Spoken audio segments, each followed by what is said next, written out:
Assalamualaikum warahmatullahi wabarakatuh.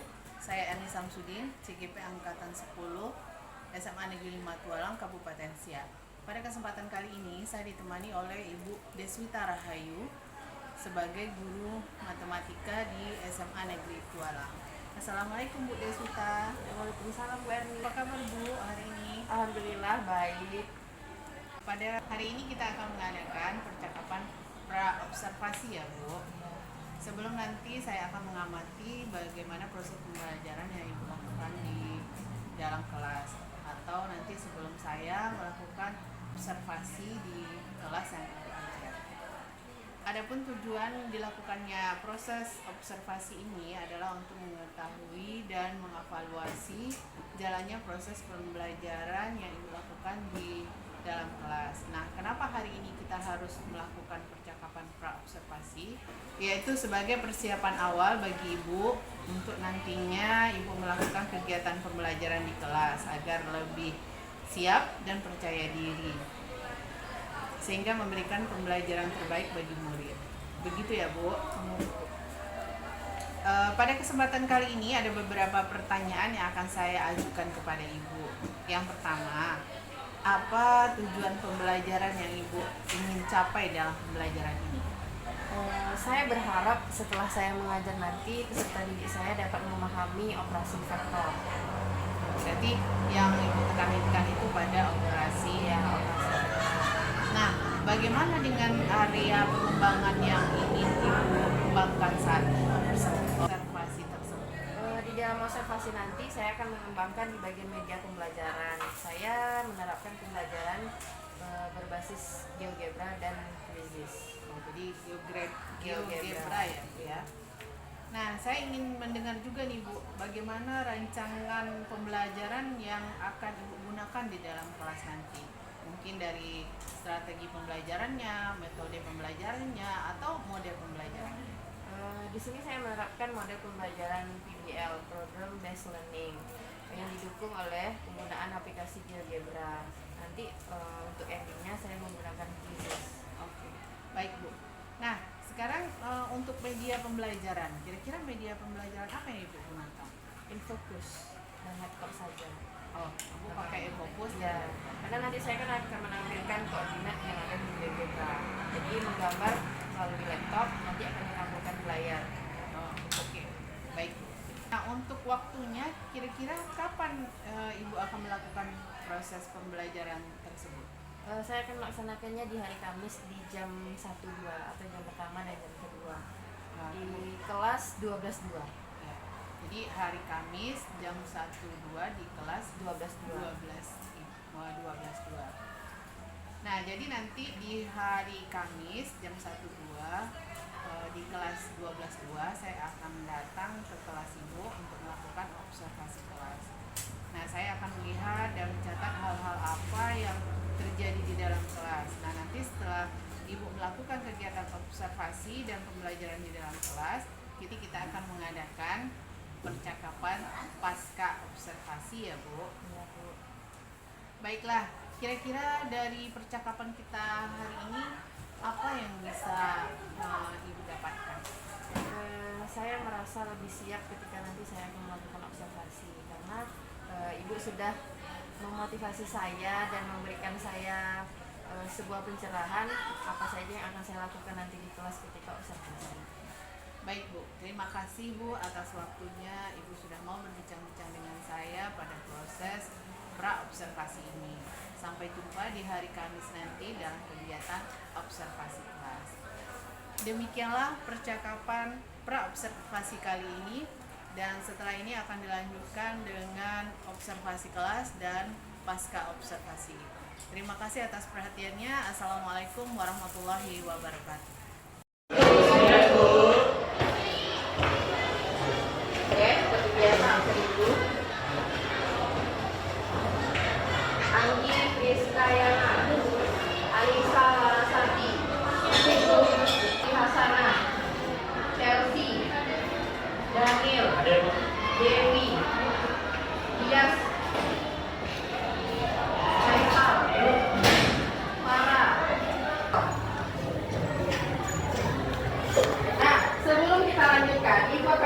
memberikan tujuan pembelajaran kita, yaitu peserta didik atau anak-anak ibu semuanya dapat melakukan operasi pada vektor, baik itu penjumlahan, pengurangan, perkalian maupun pembagian. Nah, hari ini kita fokus membahas penjumlahan vektor.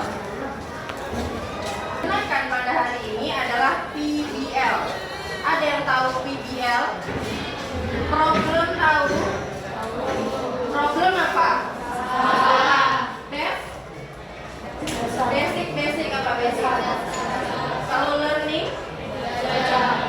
pembelajaran yang berbasis masalah. Jadi ibu berikan anak ibu sebuah masalah, nanti anak ibu yang memecahkan. Jadi ibu cuma memantau, bisa nggak memecahkan masalahnya? Nah, tenang, masalahnya bukan yang sulit. Nah, ada langkah-langkah dari PBL. Yang pertama kita presentasi masalah, atau ibu berikan dulu masalahnya nanti. Dan kemudian yang kedua, anak ibu bisa menganalisis, karena siswa kelas 12 itu sudah bisa menganalisis, bukan lagi memahami, bukan lagi mengidentifikasi, tapi sudah bisa menganalisis. Kemudian yang ketiga, merumuskan pertanyaan. Dari hasil yang anak ibu analisis, timbullah nanti sebuah pertanyaan. Ya, ada yang tahu? Vektor itu apa? Lambangnya apa? Huruf besar atau huruf kecil? Besar. Habis itu apa lagi? Mana di atasnya? Kemudian jenis vektor yang minggu lalu. Vektor siapa? Kelompok 1 mana? Kelompok 1 vektor apa? Ada Amnesia. Vektor apa? Betul kata ibu kan? Minggu depan yang bertanya tentang jenis vektor masih lupa. Nah, selanjutnya operasi vektor itu dari jawab tadi kabataku. Nah, lanjut. Nah, inilah masalahnya. Presentasi masalah yang nomor 1 tadi. Dina berada di sebuah toko buku. Di sana, Dina ingin pergi ke perpustakaan. Dina tidak hanya dapat melihat melalui satu ruas jalan. Nah, kita catat bahwa sudah mengilustrasikan.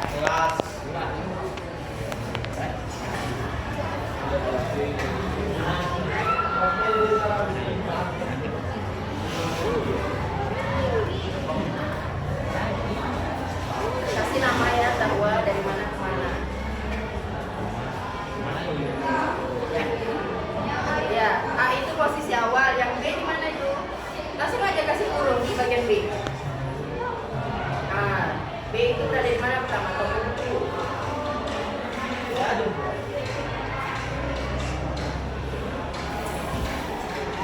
Bagus.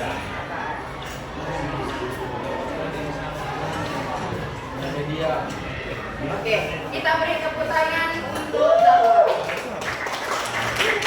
Nah, jadi kira-kira ilustrasi yang dari yang di depan, Dina berada di toko buku itu seperti ini ya. Dina berada di toko buku. Dia dari awal udah ke toko buku, baru dia ke perpustakaan. Dah, masuk akal? Jelas ya. Nah, apa yang diketahui dari masalah tersebut tadi? Apa yang anak-anak ibu ketahui? Kira-kira? Tempat, arah. Oke. Kemudian apa yang ingin kita cari? Ya, perpustakaan boleh. Apa lagi selainnya? Apa yang kita cari dari masalah yang tadi?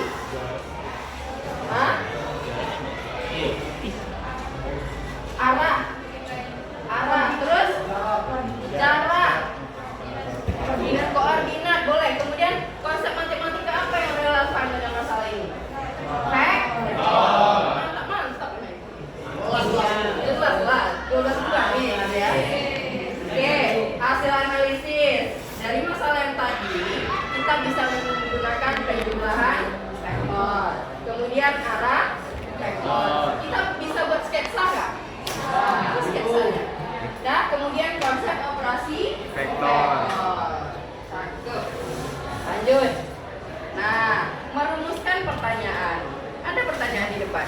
Bagaimana cara mempresentasikan arah suatu tempat dalam bentuk vektor? Nah, ini kan ada 4 nih. Dah, kelompok 2, 3, 4. Mulai dari sekarang 5 menit ke depan dapat jawabannya yang ini sesuai kelompok masing-masing. Ya, 1, 2, 3, 4. Nanti masing-masing menyerahkan diri untuk membacakan hasilnya. Ibu tunggu 5 menit. Bagaimana cara mengaplikasikan aplikasi vektor dan kehidupan?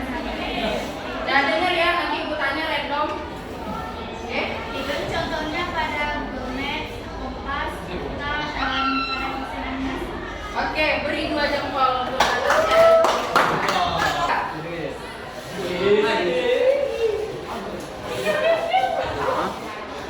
Bagaimana cara persamaan A dengan L X 2 tambah A Y 2 untuk menghitung unsur vektor. Angka kedua gunakan persamaan kan kuadrat 1 kuadrat F untuk huruf A Y dikali AX untuk menghitung Ya, terlalu berat ya, Join ya. Oke, beri tepuk tangan buat Join. Ya. Pertanyaannya yang sederhana. Bagaimana cara menghitung besar dan arah vektor ke suatu tempat? Ya udah Bu, menggunakan operasi vektor. Nah, jawaban si Join udah benar, tapi kita kuatkan menjadi yang sederhana. Assalamualaikum warahmatullahi wabarakatuh. Waalaikumsalam warahmatullahi wabarakatuh. Pada kesempatan ini dalam percakapan pasca observasi setelah observasi di kelas kita laksanakan.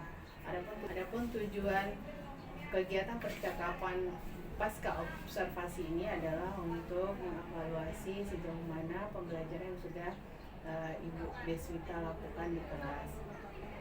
Dalam kegiatan pasca observasi ini ada beberapa pertanyaan yang akan saya ajukan. Boleh kan, Bu? Iya, boleh.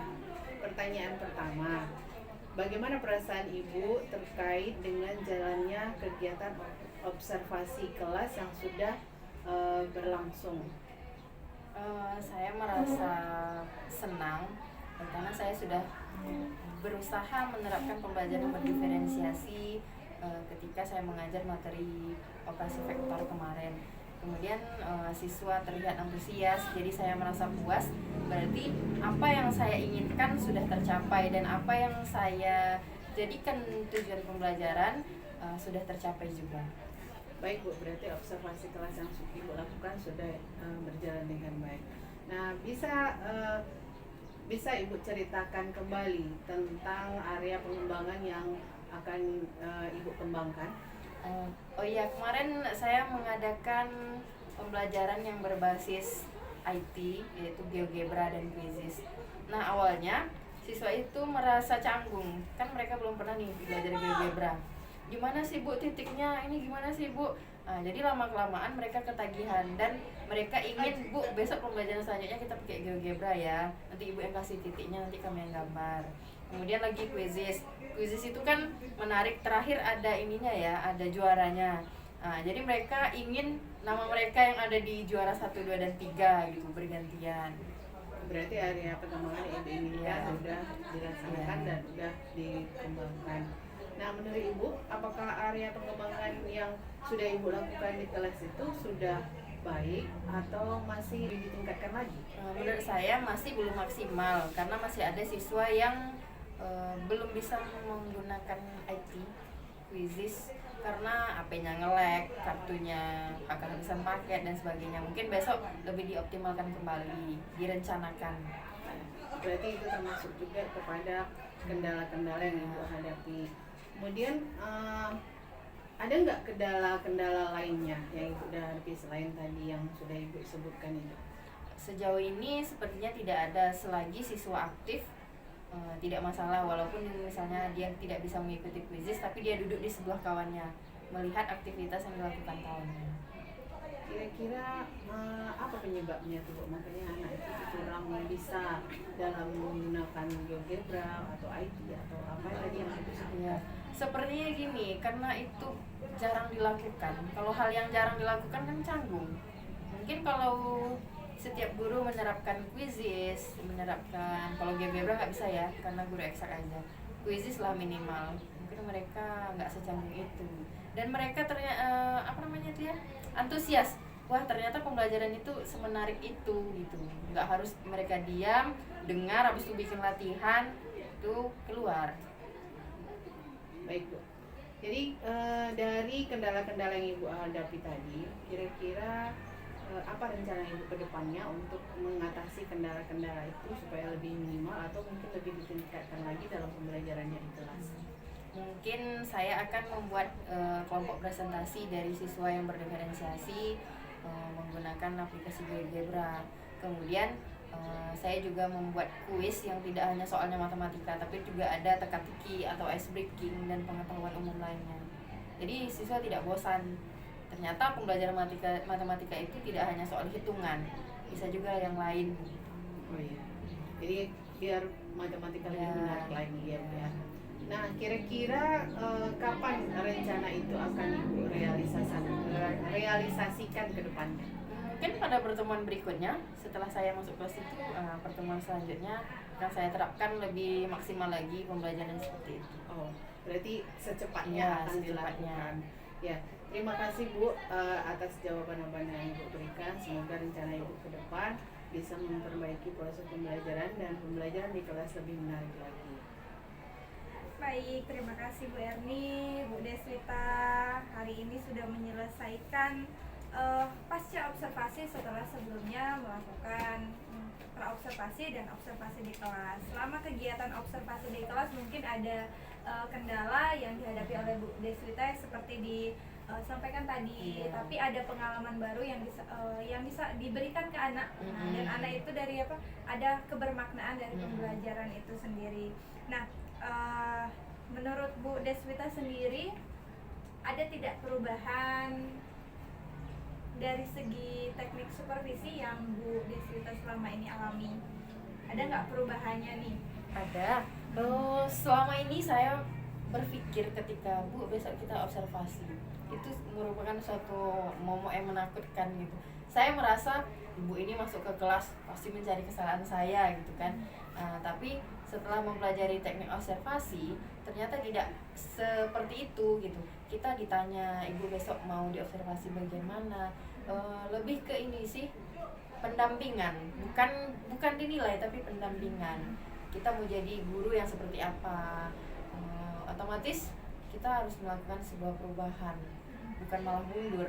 Kalau misalnya masih digunakan teknik yang lalu-lalu, guru-guru ini akan takut observasi.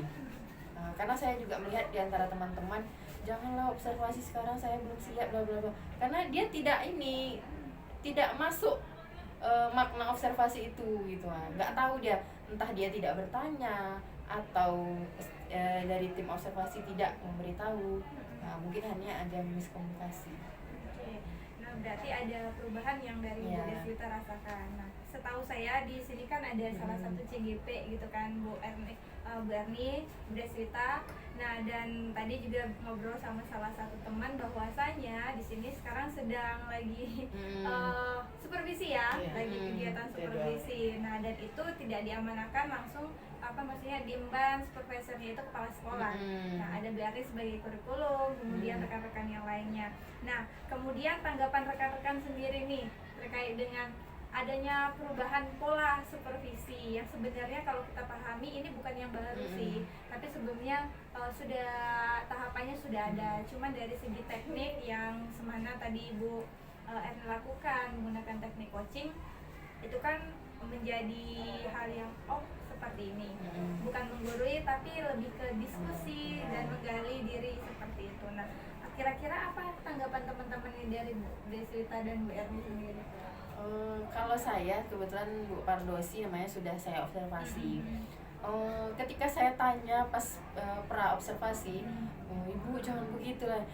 Jadi saya baru mengajukan pertanyaan demi pertanyaan, barulah timbul rasa tenang. Oh, ternyata Ibu mau menilainya yang saya mampu saja gitu. Iya Bu, gitu. Jadi saya tidak mau semuanya, saya sebenarnya mau semuanya baik, tapi Ibu bisanya di bagian yang mana. Jadi tadi udah sampailah saya di tahap pasca observasi. dan nilainya pun juga sangat amat baik. Ibu bisa dijadikan. Bu Erni gimana? Ya, kalau menurut saya Dari selaku yang mengobservasinya, sejauh ini kawan-kawan tuh karena kita udah sampaikan terlebih dahulu bagaimana sistem observasi yang sekarang ini untuk IKM, terus bagaimana prosesnya, dan kami mungkin tidak langsung kita observasi langsung ini, tidak. Kami beri tahap memang kawan-kawannya untuk diskusi dulu sebelum melakukan observasi sampai pasca observasi. Jadi kami belum masukkan ke sana, beri kesempatan kawan diskusi. Karena bagaimana modelnya, bagaimana apa yang nanti akan dilakukan. Jadi ketika kami udah terjun di waktunya, jadi kawan-kawan sudah paham gitu. Jadi masalah modul, masalah mengajar, masalah hal ini udah dikasih tahu sebelumnya. Jadi mungkin sejauh ini kawan-kawan merasa enjoy aja, terbuka, terus istilahnya nggak ada lagi yang istilahnya takut.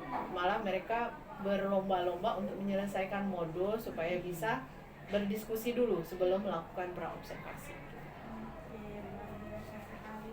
Nah, mudah-mudahan tetap terlaksana dengan baik dan rekan-rekan nyaman. Jadi Bu Deswita dan Bu Erni juga bisa jadi contoh tersendiri bagi rekan-rekan. Amin.